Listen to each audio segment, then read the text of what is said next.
자, 여러분 안녕하세요. 자, 오늘도 지난 시간에 이어서 역사 공부를 해볼 건데요. 이번에는 대한제국이라는 나라 이름이 나옵니다. 대한제국을 세운 까닭을 알아볼 건데 이번 동영상 강의부터는 지난 시간부터 아무래도 여러분들이 사건의 순서와 사건의 인과관계, 그러니까 원인 관계 이런 것들이 굉장히 여러분 재밌어 했기 때문에 여러분들 이런 인과관계를 토대로 동영상 강의를 한번 만들어 보도록 하겠습니다. 자, 조선 조정에서도요, 왜 갑신정변이나 동학 농민운동에서 여러 가지 요구를 했잖아요. 당시 백성들이 살기 힘들었고, 그래서 청일전쟁이 일었던 1894년에 조선 조정에서도 갑오 개혁을 실시합니다. 이게 뭐냐면은요, 한마디로 해서 조선 조정도 우리나라 이대로는 안 되겠다 해가지고 정치나 경제, 사회의 개혁을 또 뭐 사회 이런데 개혁을 실천하려고 하고자 노력한 건데요. 자, 어떤 분야를 했냐? 먼저 갑신정변과 동학농민운동에서 얘기했었지만은 신분제도 이제 제발 없애자. 양반 쌍놈이 어딨냐? 다 같이 평등한 사람이다. 요거를 폐지했고요. 그 다음에 과거제도를 폐지했어요. 과거제도가 뭔지 알죠? 관리를 선발하기 위해서 뽑는 제도인데, 이 선발시험이 뭐가 잘못됐어요? 라고 생각할 수 있는데, 과거제도의 시험을 보는 과목이 뭐였어요? 성리학, 유교에 관련된 사상들을 많이 봤잖아요. 즉 유교 중심의 가치관에서 벗어나고자 과거제도를 폐지했다 이겁니다. 그리고 백성들을 힘들게 했던 조세제도를 개혁했어요. 그래서 이런 것들을 개혁해서 관리들의 횡포를 막고 백성들의 삶을 나아지자 노력했던 것이 바로 갑오개혁입니다.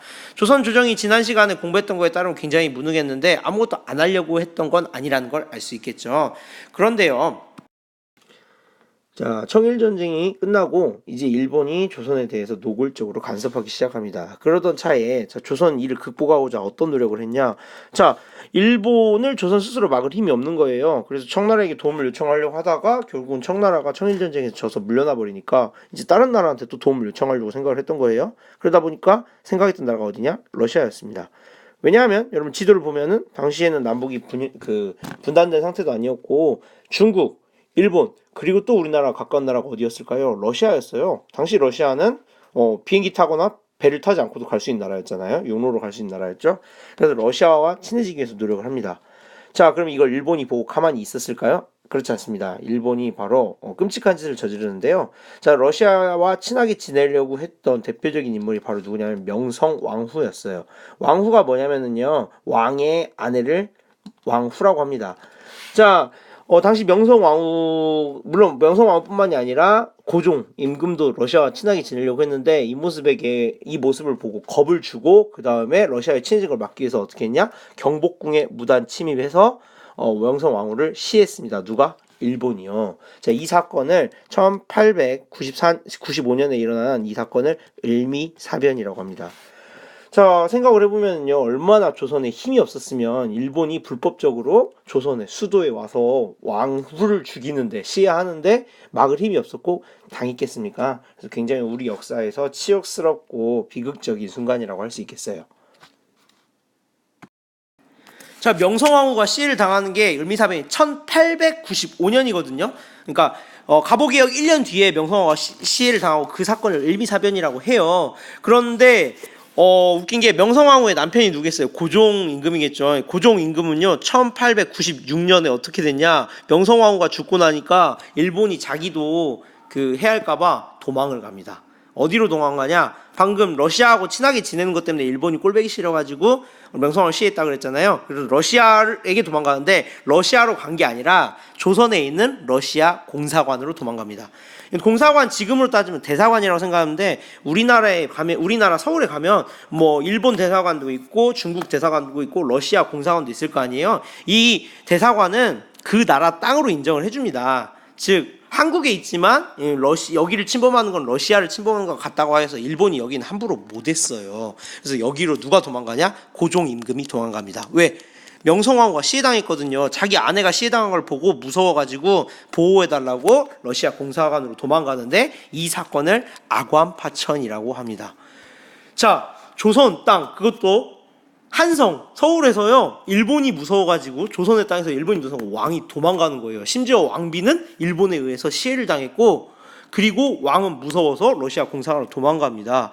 그러니까 사실 왕비를 죽인 것만으로도 반일 감정이 엄청났겠죠. 백성들은 일본 놈들 나쁜 놈들이라 했겠는데 거기다가 고종 임금은 도망가고 이러다 보니까 나라가 완전 개판이 된 거예요. 어떻게 개판이 되냐? 왕이 없다 보니까 이제는 서구의 열광 세력들 뭐 일본을 포함해서요. 특히 일본이었겠지만은 조선에 와갖고 당시 돈이 되는 게 뭐였냐면은요. 철도 막 기차길이 나지기 시작했죠. 그다음에 전기가 이제 처음 나지기 시작했거든요. 그다음에 어장, 물고기요. 물고기. 그다음에 광산. 그러니까 뭐 금이나 아니면은 철광석 이런 거 캐는 것도 이런 거 아니면 뭐 석탄 캐는 거 이런 것들이 그 당시에 굉장히 돈이 많이 되는데 서구가 왕이 없으니까 어때요? 막 일본이라는 거 와갖고 철도, 전기, 어장, 광산 회사들을 자기네들 이름으로 다 세워버리는 거예요. 즉 조선의 회사가 세워지는 게 아니라 일본 또는 서구 열강의 회사들이 조선에 막 세워지고 돈을 싹쓸이 해버리는 이런 현상들이 나타나게 되는 거죠. 이렇게 되다 보니까 우리나라에 살고 있는 많은 지식인들과 의식이 있는 사람들이 이에 대한 대책을 세우게 되는데 그 대책 중 하나가 바로 독립신문이었습니다. 문신림독이 아니에요. 옛날에는 글자를 오른쪽부터 왼쪽으로 읽었거든요. 그럼 독립신문이 되죠. 독립신문은 나라의 지원을 받아서 서재필이라는 사람이 했는데요. 먼저 한글로 썼죠.